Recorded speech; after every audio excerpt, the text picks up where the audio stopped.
This is your book. Okay. Well, thank you all for coming. I'm Jeanette Otterbury, the publisher at Otterbury Books. I'm really proud to publish Catherine Barr. She's a rising star, or risen star probably, of children's nonfiction. She makes stories out of facts and information. She makes information fun and exciting. She gets across big issues in a really engaging way, and her passion for bringing the natural world to life for young readers really shines through her writing. We're also thrilled to have Katie Alcott of the Frank Water charity with us. We really admire the important work that they're doing globally to bring safe water to communities. And we're going to be giving a part of our royalties as a donation to Frank Water. In the audience, we have Christiana Engel, illustrator of the book, who I hope is going to join us on chat and possibly live too. And her vibrant pictures are the perfect match to Catherine's words. We've just been so impressed with her visual research. Everything's 100% correct. And also in the audience, our brilliant water advisor, Peter Newborn, from the leading global affairs think tank, ODI. And I hope he's going to join the chat too. He's got lots of very, very interesting things to say. Thanks as usual to the brilliant Otterbury team, Gail, Katerina, Jill, Laura, Tati, our new publicist, and special mention to Judith Estreet, who designed the book so beautifully, and to Bounce, our sales team. And now I'm going to hand over to Nikki Gamble. We love the way you interview, Nikki. We love your interviewing style. You always bring out the important elements of the books in such a delightful way. The hour will fly past. So over to you. Thank you. Thank you so much, Janetta. A few words, first of all. I think most of you have joined these events before, and you'll know that we will be building in an opportunity for audience questions. So can I just say, if it's the first time that you've been to one of these online book launches, that we invite you to use the chat for introducing yourselves and, of course, for sharing your thoughts as our guests are talking. But if you'd like to ask a question to Catherine, Katie, or indeed Christiana or Peter, then please use the Q&A at the bottom of the screen for asking those questions, not the chat, because that's where I'll be picking the questions up from. And please don't use the hands up facility, because there are too many of us here today to use that, and it will get distracting. So it's the Q&A for questions. And I suspect there might be quite a few of them. So, Catherine, today we are so pleased to be launching and celebrating this very handsome new book, Water, Protect Fresh Water to Save Life on Earth. As our audience will know, author Catherine Barr is a writer of many fine non-fiction books for children that delight and inspire, as well as educate. She's an ecologist, journalist, and editor, and she's worked for Greenpeace and the Natural History Museum. Her book, The Story of Life, was shortlisted for the English Association Picture Book Awards, and Invisible Nature, A Secret World Beyond Our Senses, won the Teach Primary Non-Fiction Book Award in 2020. I'm always very nervous when I mention awards, because I'm always sure that I'm going to have missed out some really hugely significant awards. So those will stand in for, I'm sure, the many other awards and the ones that are to come as well. So Catherine has written about wildlife conservation, endangered species, rewilding, protecting the environment, inventions and colour, to list just a few of the topics that she's researched. Today, we're going to hear about a very important book, and it's a book with an incredibly important subtitle, Protect Fresh Water to Save Life on Earth. It's far too easy to take water for granted when you can turn on the tap with the assurance that there will always be, we think, a constant supply. But as we know, that's not a luxury that is afforded to everyone. This book really is a call to action so that we can protect the most precious commodity on the planet and ensure free and equal access to all peoples of the world. So, of course, I'm hugely excited to be welcoming Catherine to tell us a little bit more about this book. Oh, thank you so much, Nikki, and thank you so much for having me. I'm absolutely delighted to be here and very excited about this book and the team of people that I've been able to work with to pull it together, because I'm always so conscious that with a picture book, the reason I enjoy writing picture books, and particularly non-fiction books, is the team of people that I work with to make it all happen. And the words are part of the story, but the research and the people like Peter Newborn, who's joined on the chat, who's helped me explore the stories in the book, and Katie Alcott from Frankwater, who's been able to show me the kind of global picture and help me understand that. And of course, the incredible illustrations that Christiana has done that bring my words to life, and Otterbury for publishing it. So that it's the team of people that pull together a picture book that excites me, and it can explore the issue in so many different ways. And I learned so much through writing the book and doing that with those different people. And the good news is that people are going to get a glimpse of the insides, and they'll see both the beauty of your words and Christiana's illustration as well. But before we do delve into those pages of water, I just wanted to ask you a few broader questions about your approach to writing for children. Mm-hmm. Anyone who visits your website is going to see right at the top of the page on the header a strap line, and it says writing picture books to spark curiosity and conversation. It's a phrase that connects very strongly with me, and I'd like you to explain to us a little bit about why those words, curiosity and conversation, are so important to you as a writer. Well, they're critical to why I write, really. I mean, my interest is in inspiring children to take an interest in the natural world, and to grow up and to think about what they're doing, and to think about the impact they have, and to get involved in protecting our planet as they grow up, but think about it in every aspect of what they do. And that starts with curiosity. It starts with being interested in the world around them. They won't be interested in caring for it unless they explore it and learn about it and discover it. And so opening that sort of window of curiosity is what I hope to do.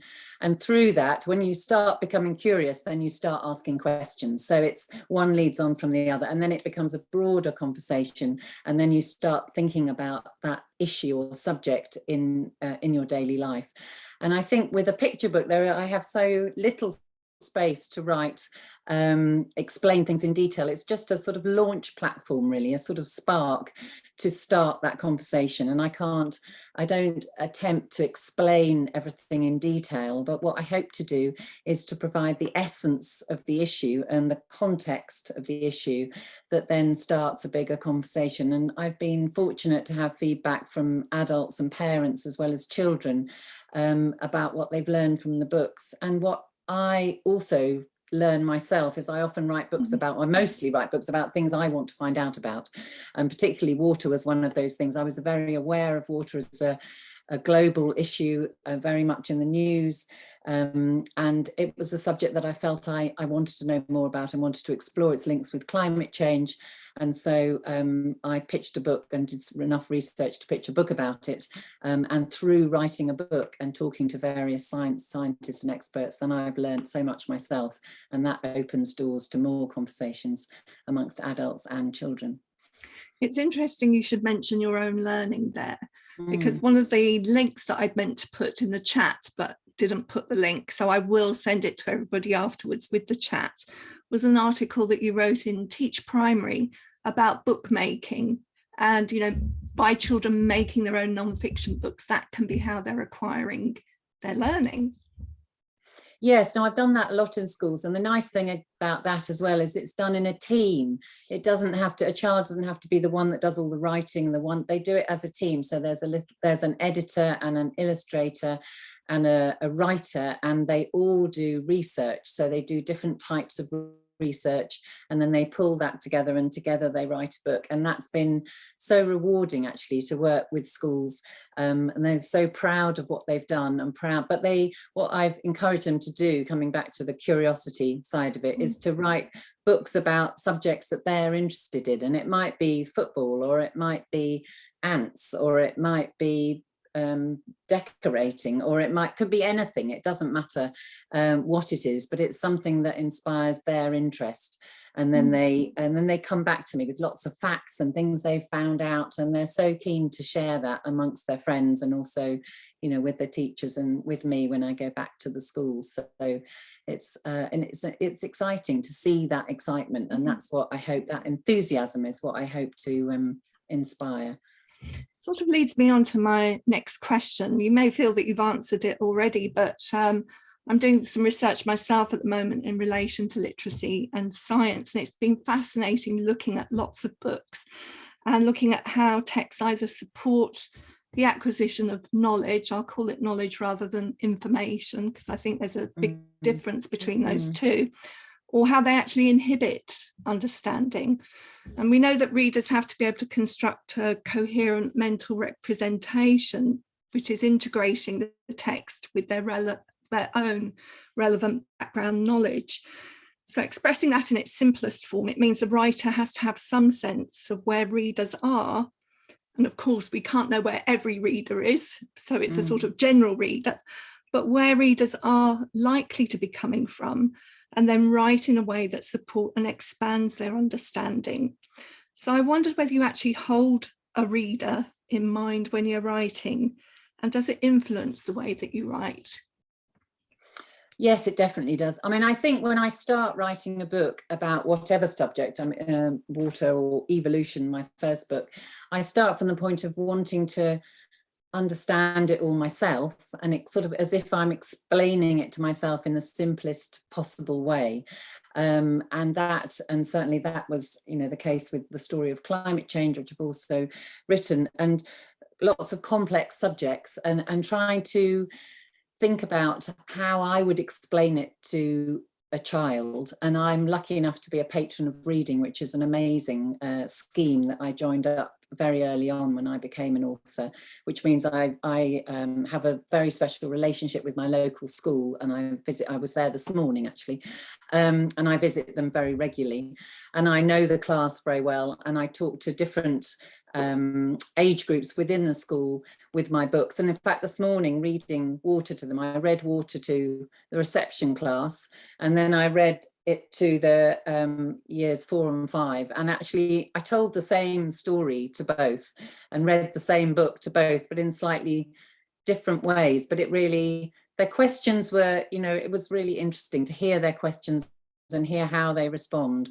But having those regular visits to my local school, and knowing how they understand things and providing that kind of big picture, which is what I hope to do, really helps me think about how to write in a way that children can understand. Wonderful. Well, I'm sure everybody's itching to see the insides of this book, but I'm going to hang fire just for one moment, because I'd like you to read a bit for us right from the beginning.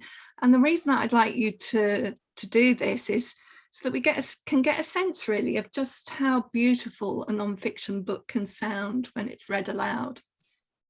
Oh, thank you. So start reading Water. The first water on earth, and these are Christiana's beautiful, deep, rich colour palette, which is so lovely in the book. Earth began in a ball of fire. Our burning planet spun around its yellow star, the sun, and in time it cooled. Clouds formed and rain began to fall. Icy space rocks smashed and melted into this changing earth. This first water collected in dips and hollows and stayed in sunlit pools. It flowed into wide blue rivers and trickled down into dark underground lakes. Most of the rain washed over salty rocks to become the deep blue sea. The oceans filled up, and this is how Earth became our blue planet. Wonderful. Now we know that when we read a book, on each page. there's so much to look at on the page as well. But I was going to say, we know when we read a story how important it is to grip readers from the beginning, and I was completely gripped from the beginning of this book. So thank you. Let's have a look inside. You've chosen some spreads for us to have a look at, so I'm just going to share with everybody. We can have a look at that. So there's the glorious cover that you can see, and we're going to have a look at some of the spreads inside. Bear with me. So this one here, Catherine, you introduce us to what this is all about.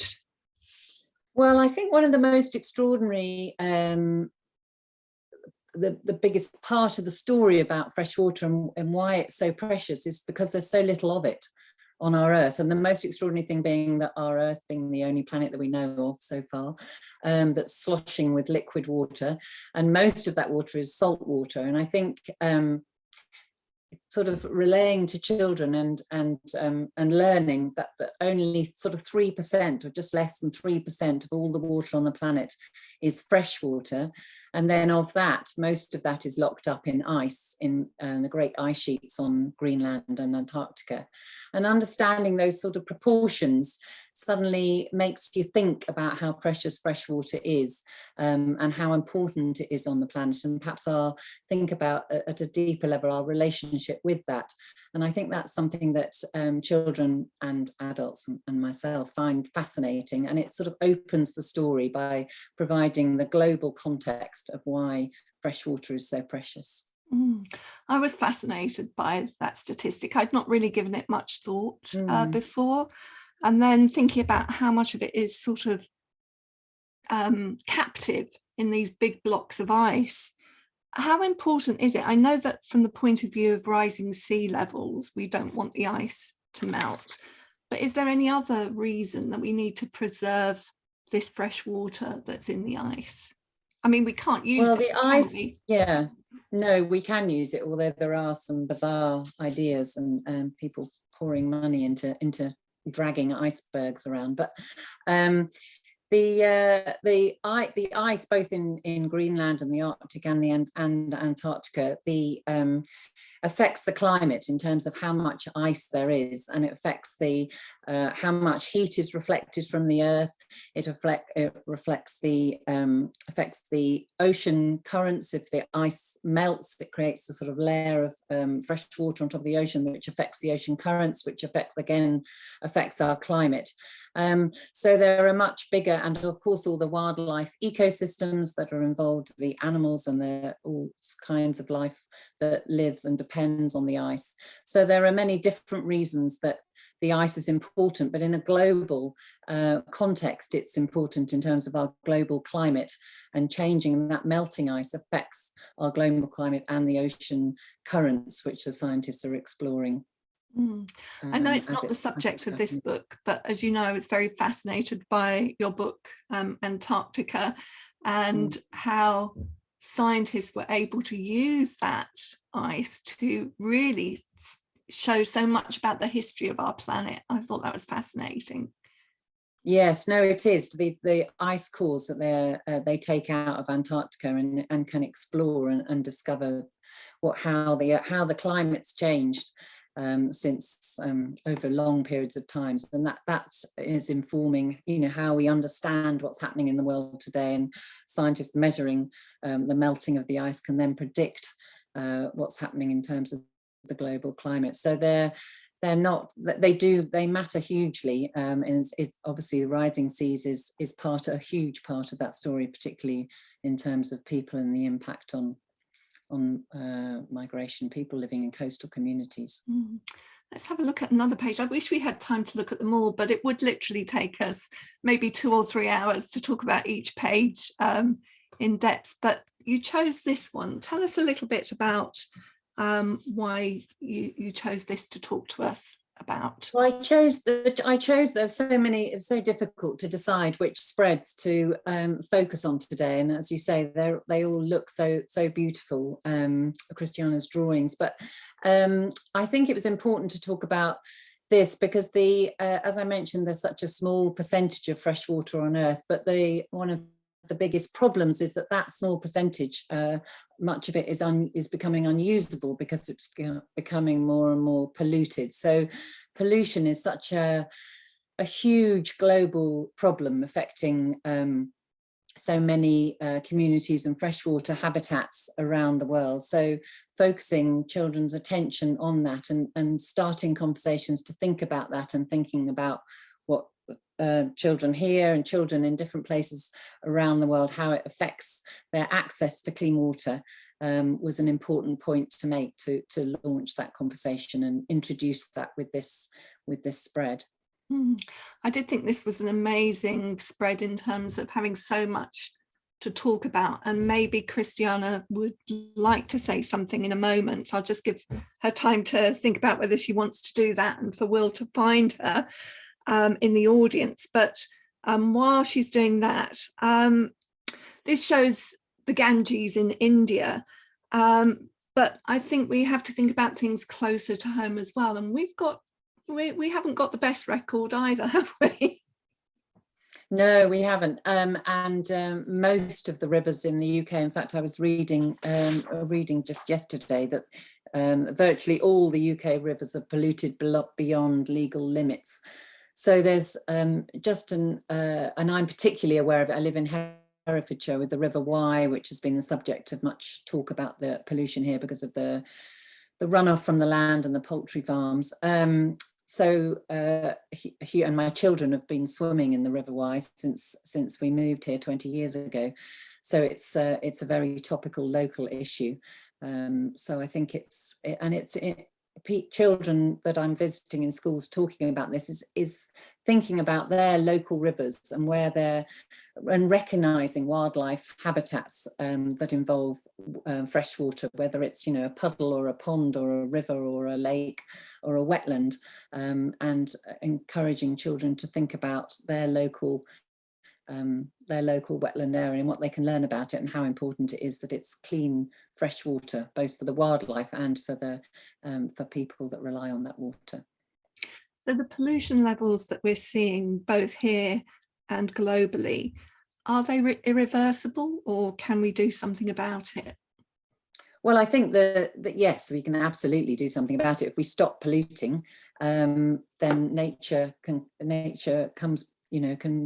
bounce back. And I think it's the legal requirements, and also it's for sewage and it's farming and chemicals going into the rivers and all of those different things. It's about thinking about that pollution at source, whether it's people using pollutants at home or the sewage works or the factories, and the ways that we farm, which is allowing runoff into the rivers over the land, not looking after the catchment areas where the rivers are. It's not just the rivers, it's thinking about the catchment areas of those rivers and making sure that the runoff from the farmland into the water is not causing that pollution. So I think it's absolutely, we can absolutely do something about it. And I think the more children and people that are aware of that and can get involved in campaigning and thinking about what they do every day, but also lobbying to make sure that the bigger companies and culprits are held to account. So I'm just going to remind everybody that if they would like to ask a question, please do use the Q&A. I will pick questions up from there.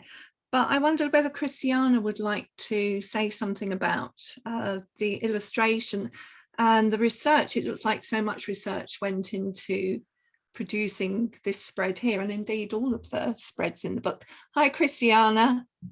Hi. Hi, Nikki. Hi. Yeah, that's fine for me to talk about the book. But you, can you see my? We can't see your camera, but we can hear you. Okay. Is that okay? Yeah. Okay. I will check what I can do about that. So, yeah. Do you have any particular questions, or would you like me to talk about my work on the book? Yeah, I mean, maybe because we're looking at this spread here, pollution rising, maybe tell us a little bit about, you know, what you do when you get the text, and how you decided that you were going to go with this setting. And then there's so much more in the illustration than is in the text itself. So you must have done quite a bit to decide what you were going to include. Yes. I was really excited when I saw the text, the manuscript by Catherine, because I knew her work and I thought it's brilliant that I'm going to be illustrating this book, Water, and also, so in particular, I got to travel or virtually travel to these different places, and then, you know, it was during lockdown and it was quite exciting to be looking at very different areas in the world, and then also have this challenge how to represent water in lots of different colors, or you know, different types of representations, because it's the same element, and every spread basically has the same, well, it all features water, but in very different ways, different colors, and that was the interesting part, to basically make that work. For example, it's a shame you can't see my screen. Is it because my camera isn't switched on? Or I think so. I can...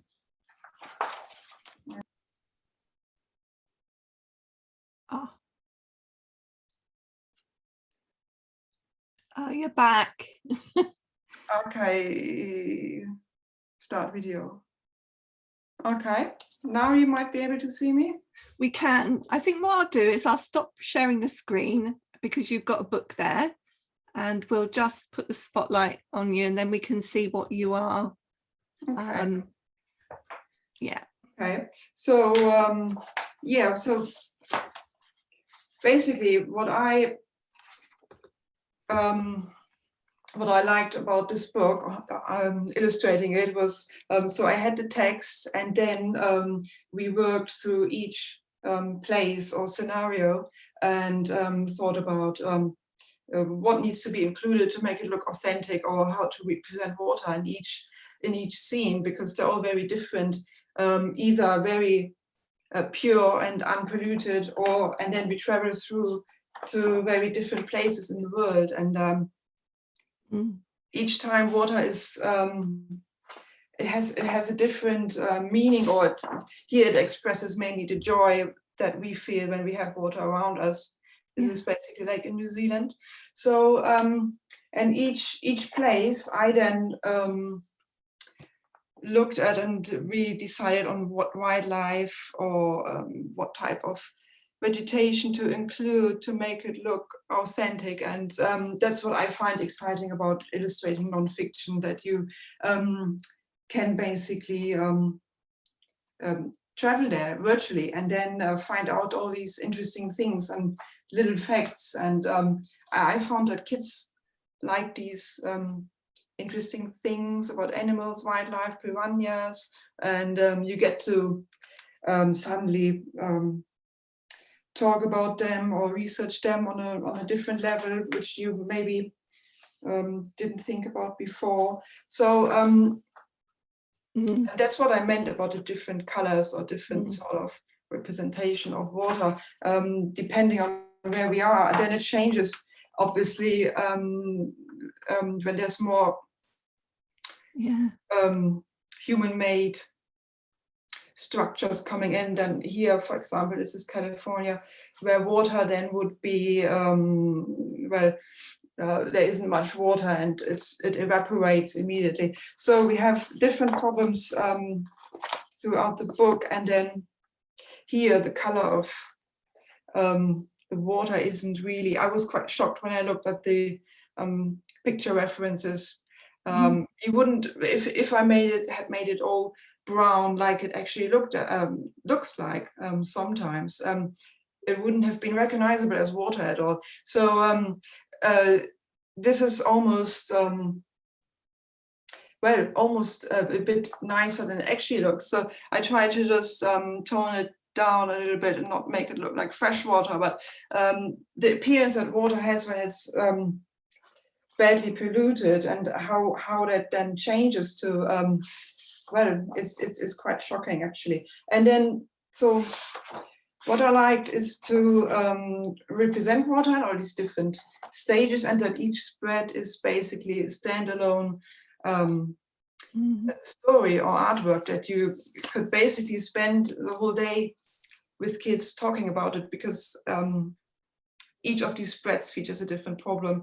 But then also it starts with well, the first spread about the origins of water, and then we travel through and it gets more and more polluted. Towards the end, we have the protests about not having any water at all in Cape Town.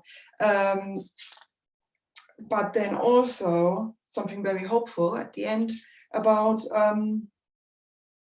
advice or tips for kids, what they can do.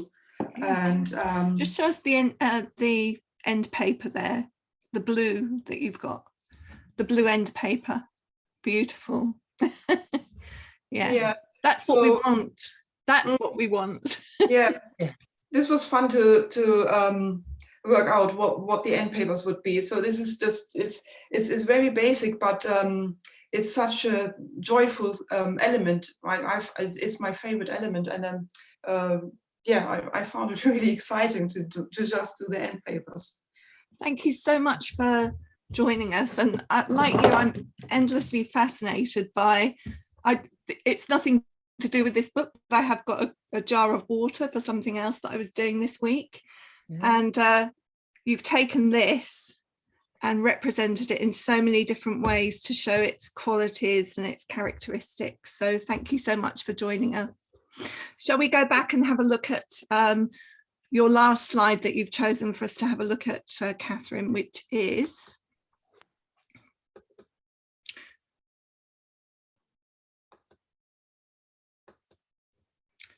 this one about girl power. So I'm just going to ask you to introduce this to us, and then I think we will bring in our special guest, Katie Alcott, to tell us a little bit more. Oh, fantastic. Well, this spread was I was really wanted to include this in the book, and I was introduced to the work of Frank Water by a friend of mine, Sophie Hartman, who is an ambassador for Frank Water in India, and I've learned a lot through her and visited India with her. So I was introduced to the sort of the global problem of lack of water, and 1 in 10 of us, as Katie will expand on a lot, have a lack of access to clean water, and the role of girls in collecting water and their lack of education because of it. So this is an extraordinary sort of huge global story that I think is so relevant and interesting for children here, that in the schools that I visit, to think about and explore and appreciate their very different situation, but within a global context of water. And that's really what I wanted to do to this book. In this book, is provide that global big picture that children could think about and explore, and the role of girls' education is critical part of that story. Thank you so much. And as we've heard from Janetta, a percentage of the royalty from this book is going to Frank Water. And so I'm really pleased to welcome Katie Alcott, who's the founder and CEO, to tell you a little bit about Katie. And it is only a little bit, there's a much longer biography that I don't have time to read out, but look up the website. At the age of 25, Katie founded Frank Water, which was a pioneering social enterprise based on the concept of water for water. She sold her own ethical brand of bottled water to local shops, cafes and restaurants, and then donated the profits to clean water projects. In 2007, she established Frank Water Projects, which is a charity, so that the charity could receive direct donations.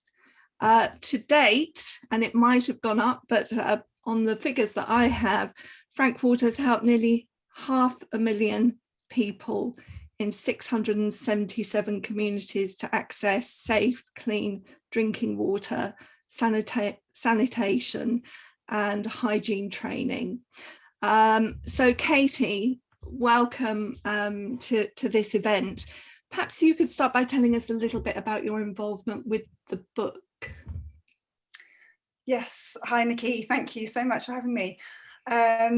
Yeah, so Catherine approached us when she was sort of working on the book and asked if we'd be interested in supporting her. So yeah, we've been working with Catherine over the last, I don't know how long it's been, Catherine, over a year, hasn't it?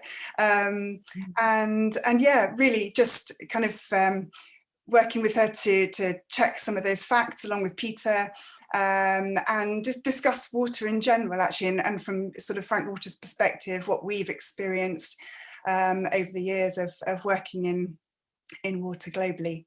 One of the things that I wanted to ask you, because of this important spread here, Girl Power, which you also picked as a key spread to talk about, is whether most of these social justice issues are so interconnected, issues of gender, issues of, how certain countries in the world are treated by others. Are they just so intertwined? Yeah, absolutely.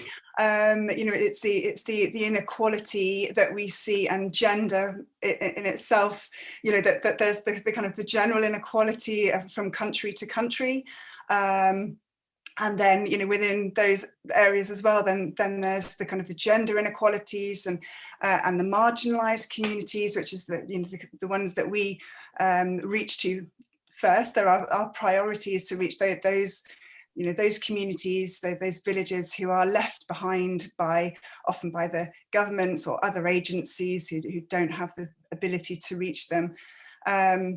And they're all, yes, it's all so intertwined, but water, water really is the baseline of, all development. Water is life, and without it, nothing can thrive, nothing can live. So with water comes so much opportunity for people and communities. So we really do see it as the first point of development, I suppose. Instead of being, I don't know if you're familiar with the Sustainable Development Goals, water is number 6. We believe it should be number 1, because yeah, it really is the basis and enables so much other development and other types of social justice. Really interesting. I think maybe now's a good point to mention UNESCO World Water Day 2022. And you can tell us a little bit perhaps about the theme for this year and how that sort of relates to your work. Yes, of course. Yeah. So UN World Water Day is the 22nd of March. So coming up quite, just a few weeks away. Every year they have a topic, a focus, and this year it's groundwater, with the idea of really making the invisible visible. So coming back to the book, and actually in this very picture here of the Girl Power, you can see the water there is coming out of a hand pump. So the likelihood is that there's a bore well beneath there, and the water's being sucked up from underneath the ground. So from the perspective of India, 80% of the population there relies on groundwater for drinking, and then you've got 40% of crops rely on groundwater to grow and thrive, and a quarter of the water used in industry is supplied water as well. It's absolutely fundamental to our lifestyles and for us to live. So really, but we don't see it. We don't see it on a daily basis. We're not so aware that it's there, and therefore how to look after it.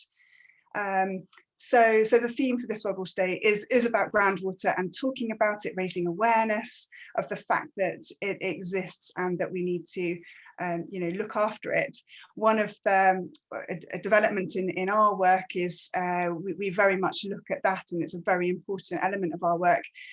So rather than just providing taps so that people can access better water, one of the challenges we face is the more taps you have, the better access you have to water, the more you will use. Naturally, it's just a natural human behavior, and actually we need to be very aware of how much water we're using and where that water is coming from, and knowing that story. And that's why this book is so incredibly important, because it goes such a long way to talk about the origins of Earth, right the way up to how we can make a difference, how children can make a difference in their lives, to really look after water. Let's have a look at the other spread, enough water to share. So one of the things that I learnt when I was at school was all about the water cycle, and water disappears and it comes back to you. So it's going around all the time. We never lose water, is what we're told when we think about the water cycle. So is there enough water to share, and how easy or difficult is it to distribute it fairly? Ooh. You've only got 2 minutes.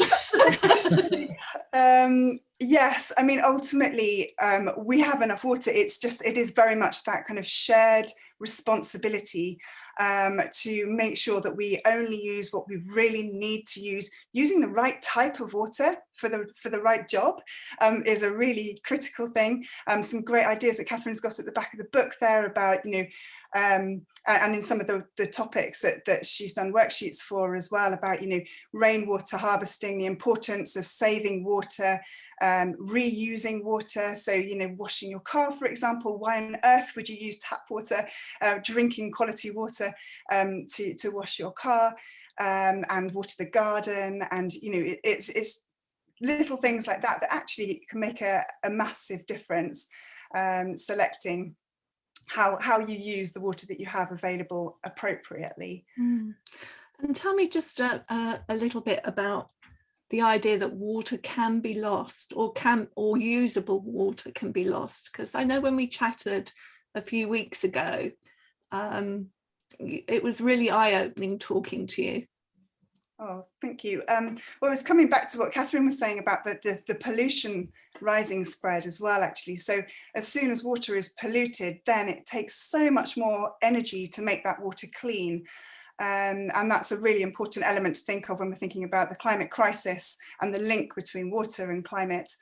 But also, as Catherine was saying as well, about the agricultural practices here in the UK especially, but globally, with all of that water running off and rushing down the sides of our hillsides. All of our cities are tarmacked, concreted, so the water just rushes away and off down into the rivers and out to the sea, where it then becomes salty, and it no longer is it considered fresh water.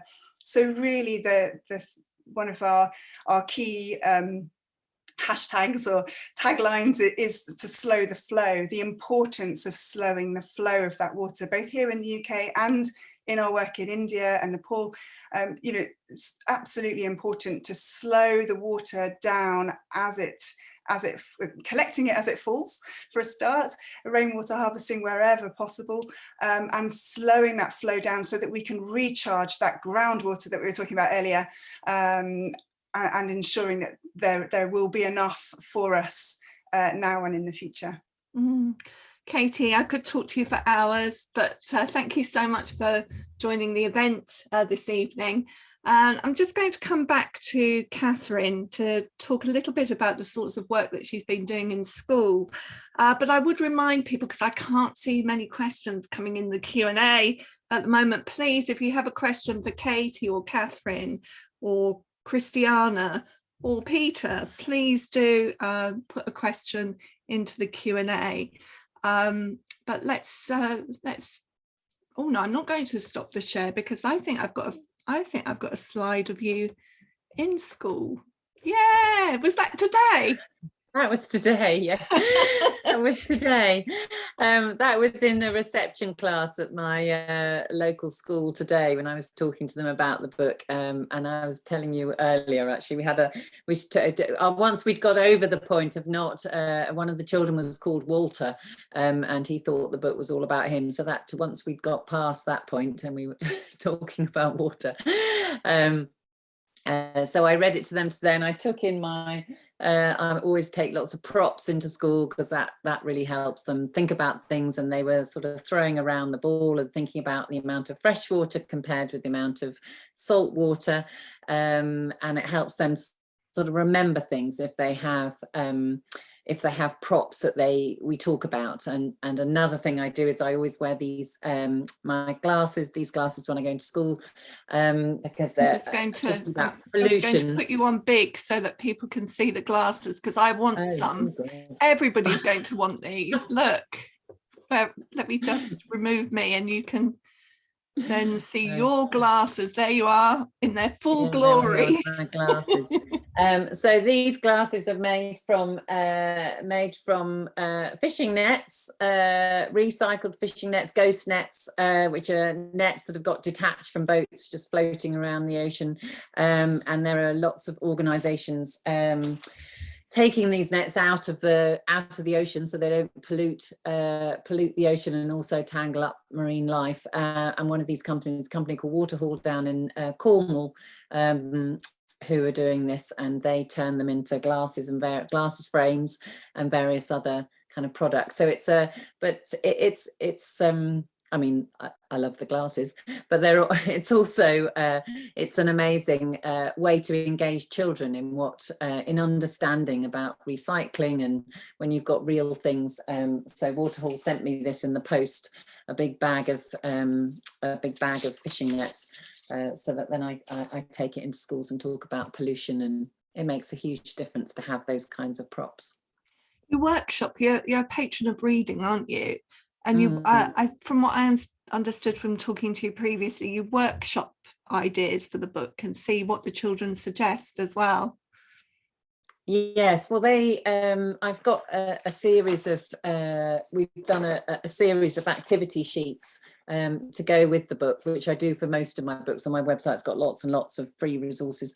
So this is sort of particularly about pollution. So that encourages them to become a pollution detective and think about the ways that freshwater habitats are polluted. And then there's a sort of true or false page there. And then there's matching pollutants to their source. So children think about that. And then this is a more global idea, making a raindrop poster with facts about the water situation in different places all around the world, and writing the facts in, and then a bit of creative writing on the back, thinking about writing a poem about freshwater, an animal or a species that lives in freshwater. So lots of different ideas. But the idea that I was talking about in school this morning was about making a washing up bowl pond, and they had their washing up bowl ready, and that was what they were going to do this afternoon, and they're going to put it outside on the RSPB and Wildlife Trust websites. There's lots of ideas about how to do that, and making sure that you put it in the ground so that animals can get in, hedgehogs can have a drink, but also making sure you put lots of rocks and bits of wood in it so that nobody, like a hedgehog, can sort of tip in and not be able to get out again. So there are various things it's important to know. But anyway, the children are off now. They're going to have a diary of their pond and send me weekly updates of what's in it. So I'm very much looking forward to that. Brilliant. I'm just going to come to a question from Jo Bowers. And she says that she thinks that schools using the book with children will be inspired to take action. She says there's a great balance between facts and the ways to take action in their own environment. However, she wants to know if there's anything they can do, and I think this is for you, Katie, is there anything they can do directly to link up with the work that you're doing? Yes, great question. We've done lots of kind of work with UK schools over the years, and certainly depends kind of in a way what you're interested in, how much time you've got, what the children will be interested by. But I always welcome schools to get in touch with ideas. We've also got some resources that we've done with other schools over the years that we have at the moment, but we are also in the process of developing a special UK programme, and we're about 4 months in.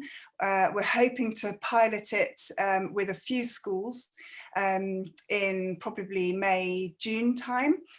So if you're interested in the possibility of being involved in that, do let me know. And then hopefully that will be launched sort of the beginning of next academic year, so sort of September time, we hope. That sounds interesting. What is the project? What would the schools be doing, or do you not know that at this point? Yeah, it's still in development, but we've been very much, we've done a lot of work and research looking at all the resources that are out there at the moment for schools based around water, and really looking at where we can add value, I suppose, where we can bring something different to the table.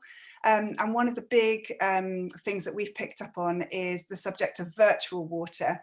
And again, it's something that Catherine does mention in the book, not naming it virtual water, but from the perspective of the amount of water used in industry and in agriculture as well. And every time, if you think something like rice, for example, where a lot of it is grown in India, it's very water intense, and then that rice is imported to the UK where we eat it, and so effectively we're using what is a very scarce resource in a country that's already suffering to feed ourselves here in the UK. And clothing is a great example as well. So, you know, the amount of litres it takes to make a t-shirt or a pair of jeans, and really keeping those things in mind. So, you know, against sort of fast fashion and better ways of living our lives and choices and decisions that we make. So hopefully that will be, at the moment it's looking like it's going to be probably an interactive game of some sort. And I suppose, you know, thinking again, you know, we started at the beginning saying about putting yourself in the children's shoes and what their experience is. I think, you know, oh, I've got feedback. Sorry, that's fine. I don't know if you've got lots of feedback as well there. But a bottle of soda that they might drink takes so much more water than the amount of liquid that you've got in that bottle. So, yeah. Catherine, what did you most enjoy about writing this particular book? Oh, well, I've really enjoyed, I mean, I've most enjoyed learning about the issue. That's what I've most enjoyed, and that journey. And the best part in writing all my books is talking to people like Katie and Peter, who understand the subject on such a deep level of being involved on the ground in water issues, and having those conversations and asking questions, and then sort of editing down that.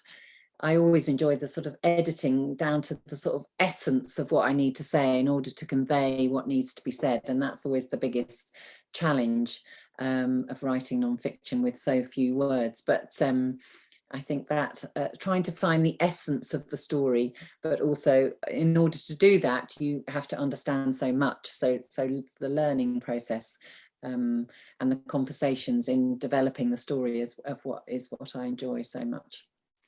Congratulations. I told you the hour would whiz by. Congratulations to you, to Christiana, and of course to Otterbury Books for publishing this important book. And thank you so much to Katie Alcott from Frank Water for joining us this evening. Wouldn't you believe it? I just do my summing up and a question pops up. Shall I take the question? I think I should take oh, it's okay. It's from Jo again. I'm not sure she gets a second crack at the whip, but maybe I should. She says, how long did you take to research the book? Oh, well, it's probably, I mean, I think the whole process of the book probably sort of took about 2 years. usually takes about 2 to 3 years, and I know working with Peter, who hasn't worked on a picture book before, couldn't quite believe the amount of time it takes to create a picture book. It does take a long time, and there's the process of research and then writing, and then of course the illustration, which takes all the research that goes into these lovely pictures. So it's always a long process, but we get there in the end, and when we do, it's really a moment worth celebrating. And then I take it into schools, and that's the really exciting bit. Wonderful. So I've done my summing up already, so there's nothing else for me to say except thank you so much for this evening. It's been an education as always, and a pleasure to meet you as well, Katie. So enjoy the rest of your evening. I'll leave. We're going to turn our cameras off, everybody, but I will just leave the chat running as we usually do for a little while in case you have any comments for Katie, Christiana, or indeed Catherine. So thank you and good night. Thank you. Good night. Thank you for having me. Thank you.